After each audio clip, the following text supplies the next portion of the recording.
We are now live, and I'm so excited that you're here. Thank you for having me. Seriously, this is wonderful. So we talked a little bit before we came in the studio, and I wanted to be sure we didn't talk too much because then I might forget to ask you certain things because you already answered it out there, but I can already tell that our conversation is going to be good. So you guys are tuning into NonProfit Connect. This is our first annual NonProfit Connect where we are taking advantage of Giving Tuesday. We know that so many of our community members on Giving Tuesday really think about the day and they want to give back, but they don't know maybe who to give to. And so the whole purpose of this is to educate the community on the great nonprofit organizations that we have here locally. We want to educate you on what these nonprofits do, but also how you can help, whether that's donating items, donating money, donating your time, or probably all three. Most nonprofits need all three. So we have Andrea with OASIS Shelter here. And Andrea is the executive director and has been for 6 years. It'll be 6 years, January 19th. Yeah, that's heart work. It's hard work and it's heart work. Yes. So I don't know a ton about OASIS. So let's start there. Let's assume that people watching are just like me and they don't know a whole lot about what you do. Okay. So let us know. So as you mentioned, we are OASIS and commonly known by a few different terms over the past 40 plus years that OASIS has been in existence since 1981. Originally, it was called the Spouse Abuse Center. Oh, wow. Because of laws change and, at a certain point, like in order to it to be recognized as intimate partner violence or then domestic violence, it was between a married couple. So cisgendered man and woman couple, married couple. And then it was OASIS Women's Shelter, which then, and this is, over the lifespan of the organization, was considered the OASIS Women's Shelter because primarily most victims of intimate partner violence or domestic violence, I'll usually refer to IPV, intimate partner violence, are women, cisgendered women. And then we progressed, and as we are now, we are just the OASIS, like the OASIS Domestic Violence Program. So our acronym, OASIS, actually stands for Owensboro Area Shelter Information and Services. And so it's a really cool name, but we kind of play on the fact that we can be an oasis away from your trauma, your victimization. But of course, it's never an oasis. Someone leaving an intimate partner relationship is going to be very difficult. First, I'd like to really recognize that it's not just women that need our services. We have seen men, whether heterosexual, LGBTQ, it doesn't matter, being victims of intimate partner violence. We've had men come into shelter with children escaping violence from the female partner who was maybe dealing with severe mental health and substance use issues.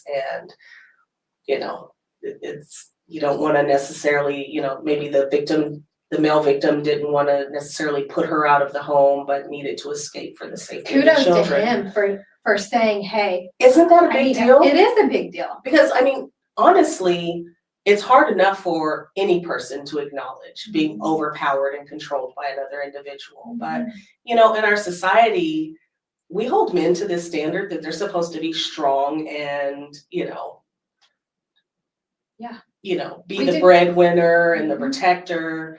But we don't often realize that, all individuals sometimes need protection. And so, we see any individual, it doesn't matter what your sexual orientation is, your gender identity, your marital status, your religious status, none of that matters. All you need to qualify for our services is to be a victim of intimate partner violence. Does it matter where they live? We serve the Green River AD, so all 7 counties within the Green River AD. So of course that's Davis County, Henderson is our second largest county, Ohio County, Hancock, McLean, Webster, and Union. So those are the 7 counties that we specifically serve within the Green River AD. But we're part of a larger network, so Kentucky is very different as far as it is statutorily required that every area development district within the state of Kentucky has a domestic violence program that offers not just shelter, but also like the non-residential services. And we can, talk about the difference between those things, because not everybody needs shelter. So OASIS is one of 15 programs across the state that provide these services.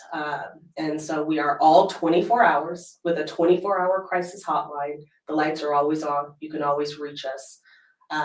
Not everybody is eligible for shelter, but everyone is eligible with IPV to receive our services. And so we do not have a cookie cutter approach. So it's not a one size fits all.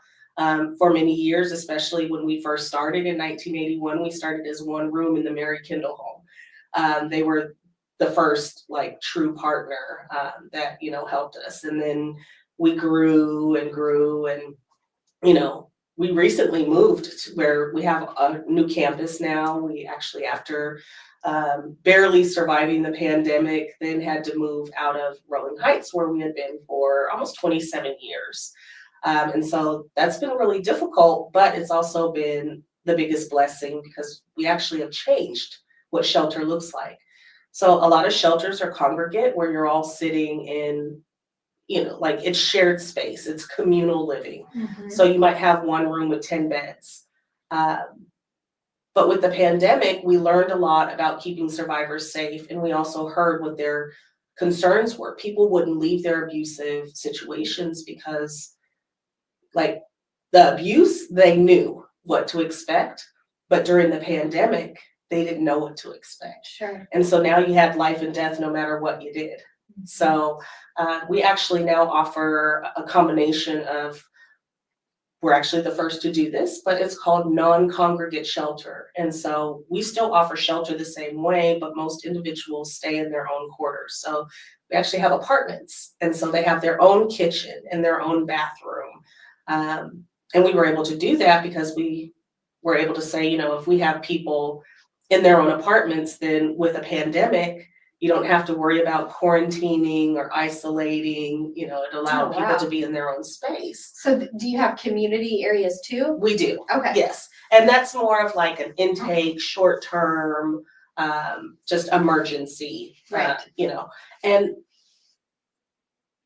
some of the other benefits that came with this non-communal shelter is, as other homeless shelters will know, whether they're serving DV or not, our clients often struggle with co-occurring disorders. So it could be mental health or substance use or, other issues.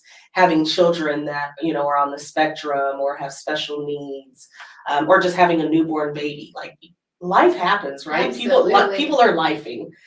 So with us having this non-congregate shelter, we're able to house someone that is escaping intimate partner violence that's in active recovery and not force them to have to be in the same space as someone who's in active addiction.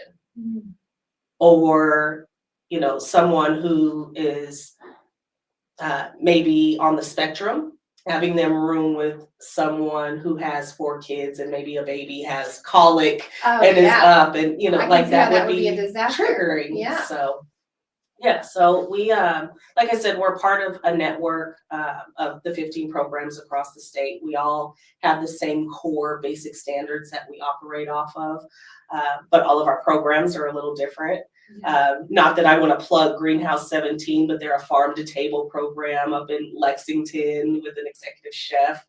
And, we all have something really cool that we bring to the table. Yeah, well, and I was going to ask you, so what kinds of services? So you said that not everybody needs shelter. Right. And of course, when I think about OASIS, I immediately think shelter. A shelter. Right. So what else do you guys do? And I also have to say this, I wish we didn't need OASIS, right? I wish there wasn't a need for it, but there's a huge need. Absolutely. Yeah. So some of the other services, most commonly, is court advocacy. So if someone is, whether they've chosen to leave the abusive relationship or not yet, because sometimes you have to safety plan, sometimes the most stressful or the most lethal time for a survivor is when they're leaving, because now that abuser is no Losing longer has control. that power and control. Mhm. And so sometimes it becomes even more dangerous for a victim when they're trying to leave the abusive situation. But through our non-residential services, maybe you're not ready for shelter, but we can work with you on getting a protection order, on safety planning. You don't have all, maybe your abuser took all the birth certificates and, all those things. We can help you sit down and get those things ordered. We can start working with you on housing.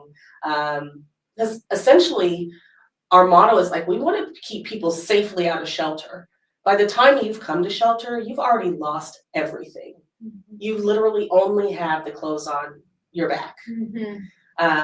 And so we're actually in the process and are launching right now a mobile advocacy program, and it's called Divert, DVRT, Domestic Violence Response Team, where we're working with River Valley, we're working with Audubon, like we're working with all the community partners that provide services, the health department, Owensboro Health, where we can start meeting people in the community where they're at instead of waiting for them to have to come to us and find us because now they've lost everything. Right. This is an expensive project. It means literally advocates on the ground doing pop-up days at the health department or WIC offices or the library, because a survivor or a victim might say, he's tracking my location, so I can't come to your office, or he's tracking my phone, so I can't talk to you. I have to go to the library to email you.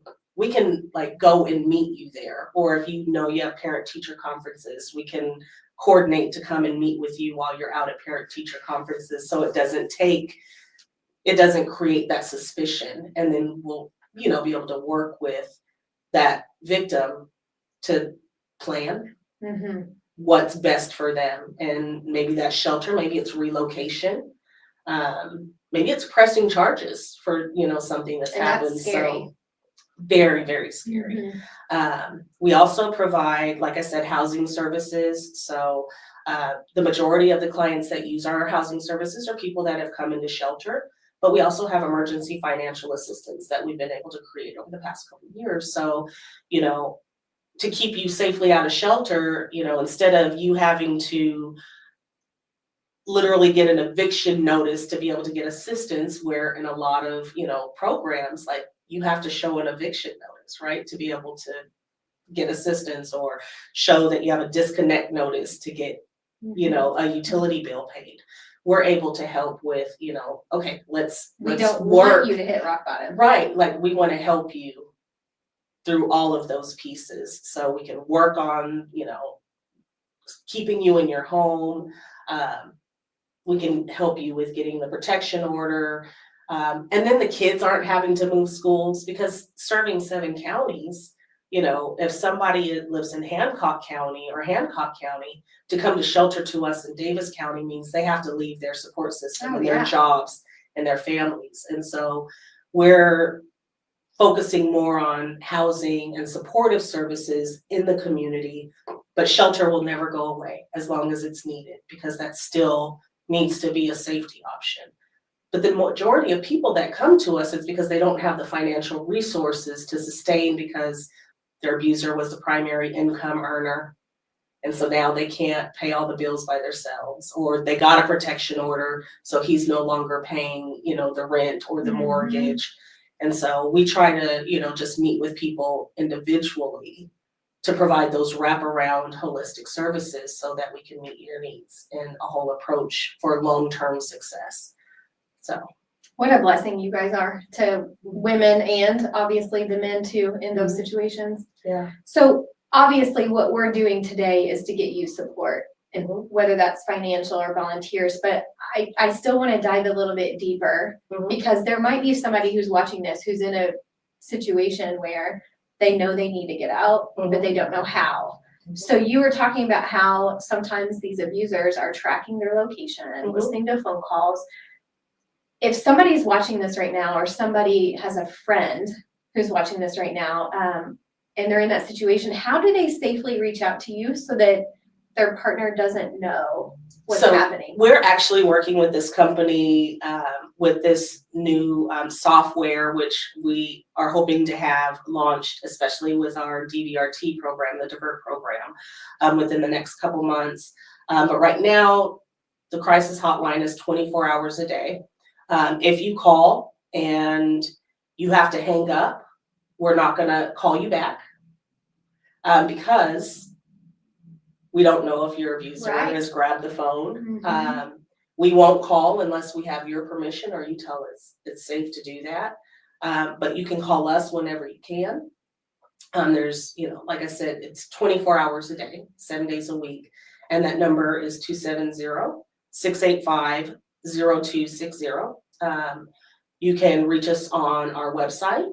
And going to our website is a really good resource because you can look at all the different services, even county specific. And there's an emergency exit button on the website. So if you're on the website and your abuser walks in, you can hit that emergency exit and it wipes the browser clean. So it won't show that you were on our website. You can reach out to us on Facebook, although that is not secure. Sure. So with this new program that we're working on, integrating within our programs, it actually will show up as a game on your phone. Only you are able to get into it. And so if your abuser or your kids are on your phone, it will just look like a game to them. Oh, wow. But then you have a way to get to the back door and you can communicate with us in real time. Call if you need to, and there's not showing any phone numbers or any IP addresses or anything like that. And this technology is expensive. It is expensive. Mhm. And so, as we are trying to, find better ways to serve the community and meet people where they're at, this does cost money. Mhm. And we do get federal grants and state level grants and mini grants, but a lot of those grants are very specific to what we can use them for and what we can't. Yeah.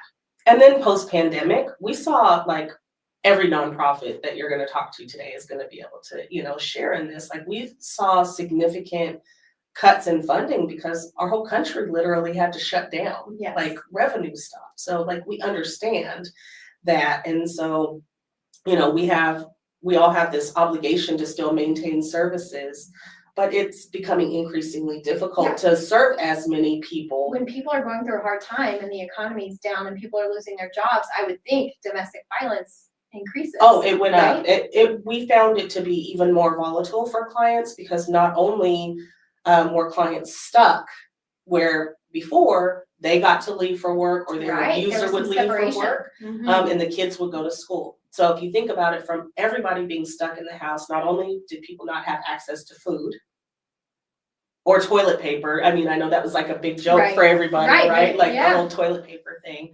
But then you have a lack of resources, so that's going to increase like the stress and the trauma level. But then kids aren't having extra pairs of eyes on them from the school. So you're seeing an increase of child abuse and neglect there. But then abusers and victims alike are self-medicating. I mean, and when we talk about a special group that has special needs, sometimes we fail to think about them in the same way that, we all went through. Like we all struggled. I had my mom and a daughter who was doing NTI. I didn't have a break, Mhm. and then I'm trying to do a Zoom meeting and the cat's stepping on my, across my screen, Uh-huh. so like victims were trying to manage all that, keep an abuser at bay so that they weren't being triggered by a kid who's restless, hungry, trying to focus on school in an unstructured environment, running around, get the kid together to, maintain school, all while not having regular access to outside services, including medical attention or being able to just get away. Like there was no break. So the abuse, not only did we see it increase, but we saw the severity of it increase. Some of those crisis calls that we received through those 2 years were scary, where, it was stressful, not only for them, but even for the advocates who were on the phone listening and trying to problem solve because they were experiencing some of the same challenges in their own lives. Right. you know, so it was just scary for everyone. Yeah. But we got through it. We're on the other side. Yeah, but it's, you know, it still lingers with us. And I think one of the things that we don't realize is that we're still trying to like come back from this and normalize being back out in the community. So if you think about that as just a person who has not experienced intimate partner violence, the isolation you felt during the pandemic, that's what survivors or victims before they become survivors go through every day, with an added layer of physical, emotional abuse, control, you know. Yeah. Well, and there's probably a lot of people listening right now that cannot even imagine because they've never, thankfully, been in a situation similar. But let me tell you, when you've been in that situation, you really feel for these women because you're thankful that you got out, but you know that other women aren't that strong. 1 in 3 women have experienced or will experience intimate partner violence in their lifetime. 1 in 3 women. And not all of them will know it because it's not always physical. Sometimes it's emotional. If your significant other controls the money and you work, but you have to turn over your paycheck and you have to ask to be able to send money to school for a kid's, you know, field trip, or, you know, that that abuser is taking that money and maybe going to gamble, or, you know, and then you can't pay the rent. That's financial abuse. Yeah, of course. You know, so it's not always physical. But those are things with reaching out to OASIS that like we can help you work through.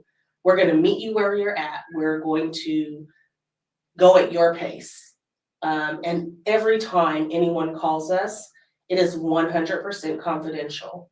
We will not share your information with anyone for any reason.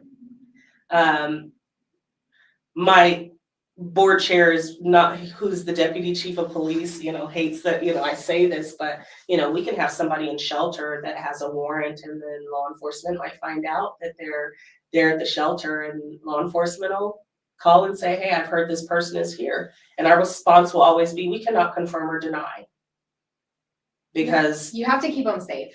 We have to keep them safe, and there's laws in the state of Kentucky that allow us, that require us, you know, to do that, to provide safety for survivors. And that's even for undocumented individuals. And I know that that's controversial, but, you know, like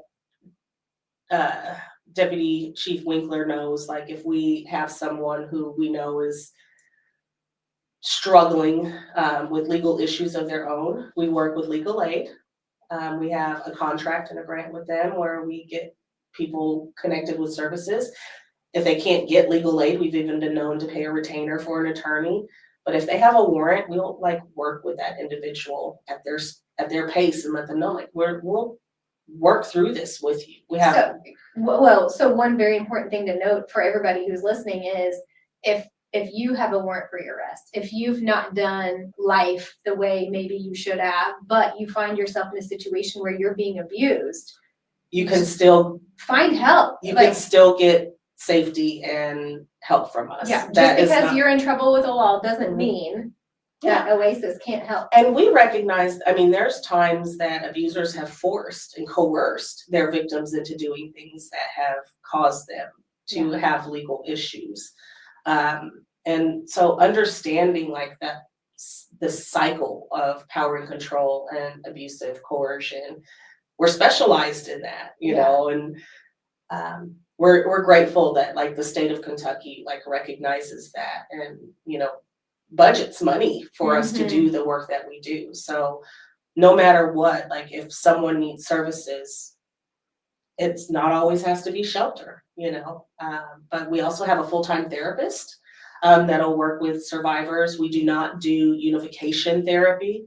That's beyond our scope, but we will, you know, work with the survivor and the dependent children doing family therapy.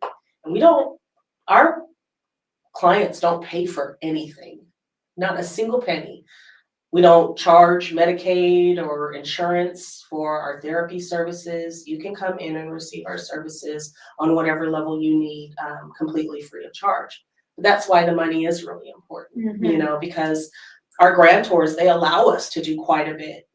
Even with the budget cuts, they've even gotten more flexible during the pandemic. So we have like a relocation program that we've been able to do for the past couple of years where, you know, a survivor might have family in West Virginia. And it's like, you know what?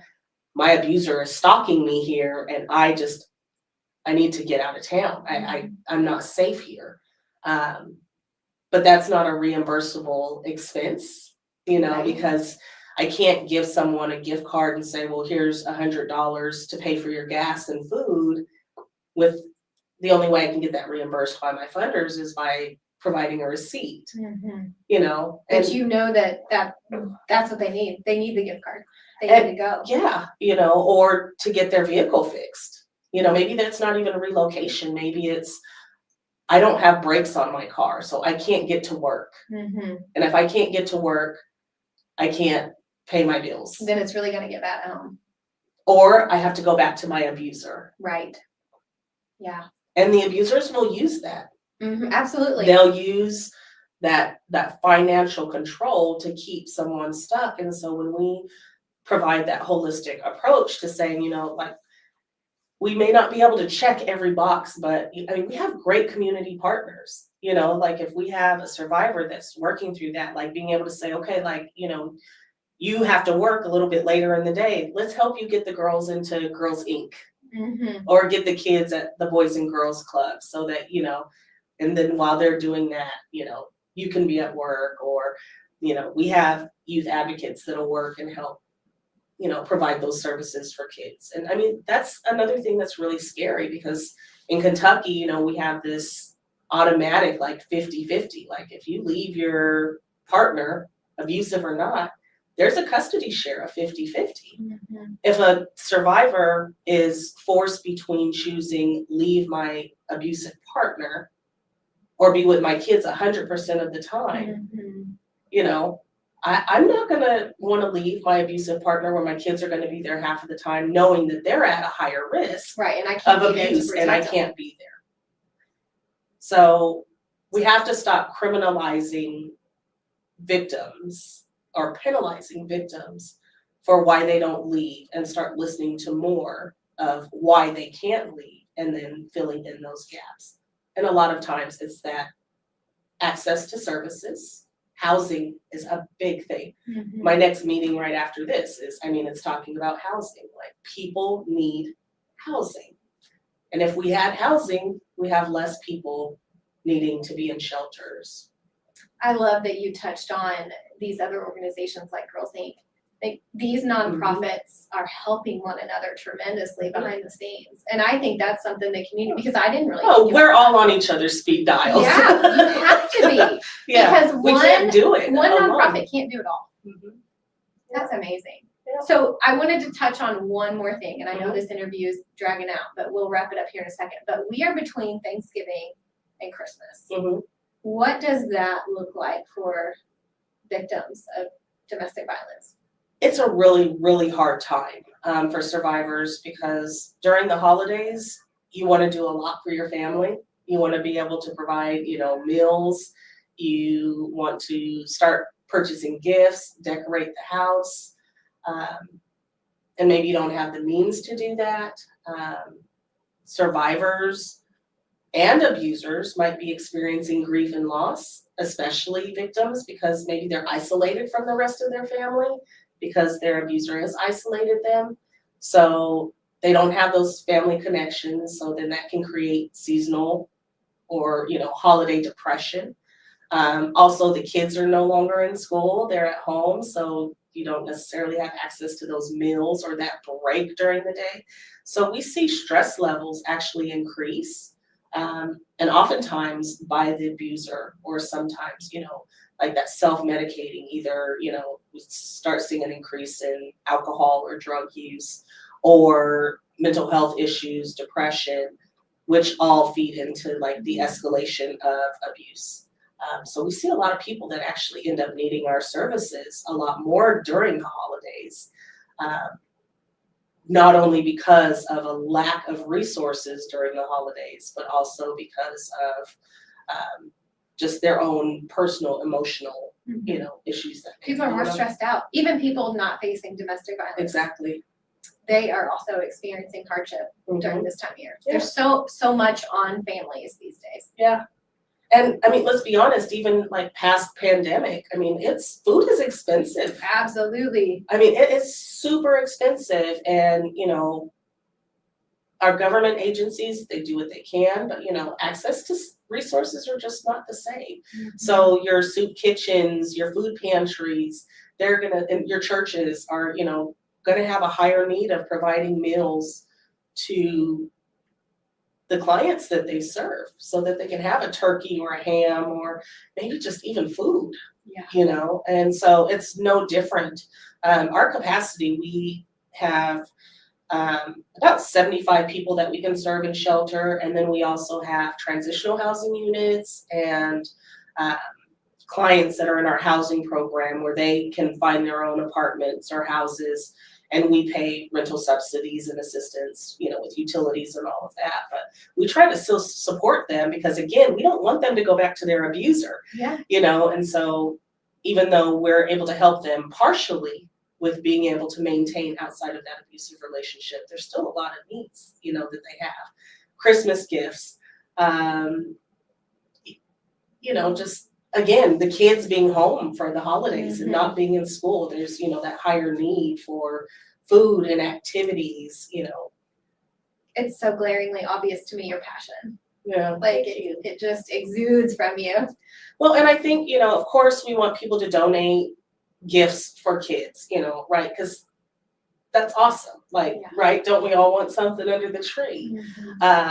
Financial assistance, absolutely, you know, we need that. That's, you know, and we don't, 100% of our donated monies that come in from private donors or foundations, 100% goes directly to services or directly to clients, like direct client service. That's really good to know. Donors will ask. Yeah, I mean, and literally we account it, like we account for right, it. but you also need those other folks though that are donating and they don't care that you're spending money on utilities for the building. Right. You need those people too. Yes, absolutely. Yeah, so. But even things like, you know, thinking about, you know, if you're looking at giving, like maybe even purchasing tickets for shows and, you know, providing those to nonprofits. You know, for kids to go to the zoo for, you know, zoo lights or something like that. But one other thing that I'll say is also important, and, you know, I said this a couple years ago, but think about the advocates and the people that are actually doing the work, because this is nonprofit work. We don't get paid a lot. They don't get paid a lot, and they have families and some of the same struggles. And so, like, you know, if you want to help a nonprofit, maybe it's even saying, you know what, I'm going to pay for a meal for like the staff, or, you know, help with a holiday party or a spa package where everybody can go and get a massage for, you know, 30 minutes. Like the staff and the people that are on the front line doing this work every day also need that love and support so that they can keep getting up every day to keep doing this work. I love that you brought that up. Yeah. Love it, because those people they're doing heart work. Heart work, and it is hard work. And they're not. I worked for a nonprofit. I ran the Big Brothers Big Sisters organization. Made it. I mean, if I was a one income household, I could have never paid my bills. But I loved what I did, and those are the people that you need in those positions. You don't need somebody working for a nonprofit that's just there for a paycheck. So, and I guarantee you none of them are. No, because it's not a big paycheck. No, it's not. And, you know, sometimes even, you know, you can try to give raises, but then, you know, you pay more in taxes. Like, you know, yeah. Advocates, survivors, like we're all experiencing this same life. We just have different lenses. That's right. But we all have the same hierarchical level of needs: food, shelter, support, love, kindness, you know, but like we really have to have a holistic approach all the way around, you know. And yes, it's absolutely about the population we serve, but for me, my job is to make sure that my advocates can continue to do this work, because they're the ones that are on the front line every day. So that is my job, to make sure that they have the resources that they need. And so, financial support allows that to happen all the way around. I know you had asked about volunteers. Volunteers is very difficult for us. It's not ever a no, but because of the confidentiality, bringing in volunteers that haven't been vetted can be scary because abusers can come in all shapes, sizes, right. income levels, education levels, positions of power, and so it's hard for us to just accept anybody. So what you need more than anything is the financial assistance. You guys are obviously doing so much that require funds. Yeah. So really, on this Giving Tuesday, if we focused on just one thing that would help OASIS, it's please give financially, Yes. right? Yeah, financial is really our biggest need right now. And I'm pretty sure I saw on your Facebook page, did somebody just recently post like a QR code or something, or a quick Probably. link to be able to donate? So Yeah. if you guys, if your heart has been pulled by this conversation, which I hope that it has, please head over to OASIS Shelter. I think Shelter's in the name, right, on Facebook? Let's call it OASIS Inc. OASIS Inc. Find OASIS. Yeah. Find OASIS on Facebook. But yeah, and it's oasisshelter.org. Okay. So our website, you can go directly on and donate. It gives you a receipt, automatically. And you can also call. You can mail a check, P.O. Box 315, Owensboro 42303, or call us. I mean, you can set up ACH. Some of the people that have been great supporters that will do things like, I can't do a large donation, but I can do $50 a month for the whole year. And so you can set that up to just be a recurring ACH base, because some people are on fixed incomes, but they still want to give. So absolutely. Well, I'm glad you guys tuned in, and I just want to say one more time, I think it's amazing that you mentioned don't forget about the people who are working there. So you're the first person who has mentioned that. So you guys who are watching, if you want to help, but your heartstring is pulled toward helping the employees of these nonprofit organizations, don't forget about them. Send gift cards, send food, send whatever, or just even flowers, you know what I mean? Or just a to show plant, appreciation, like you are being thought of. We appreciate what you do. I think that's amazing. Well, we appreciate you, Andrea, Thank for coming. You so much for doing this for all of us. I could sit here and talk to you all day, legit. Don't tempt me. You'd be stuck. The reason we were able to talk so long, and it's 11:39, we started at 11. The reason we're able to talk so long is because lunch is next, which gives us a break. So I told her we don't have to stick to the shorter time frame. Yeah. I'm so glad. Yes. I am so Thank glad. you so much for doing this. And I love this setup. You have to come back. Maybe we can start a podcast show. Let's do it. Let's do it. Let's do a community one that talks about all revolving topics and needs in the community. I think we can make something happen. I want to start a support group.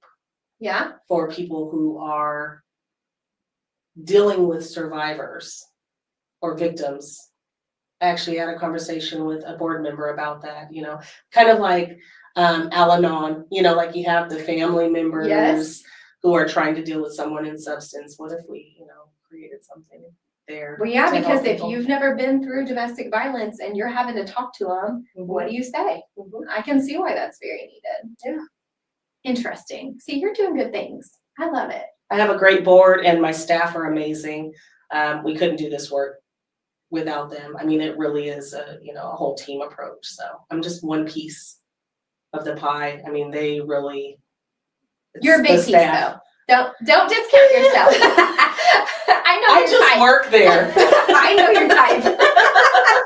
You guys, thank you for tuning in. If you can support Andrea and the OASIS Shelter, I would really, really appreciate it. You can obviously tell her passion is there and they do a whole lot. So thank you so much. Thank you so much.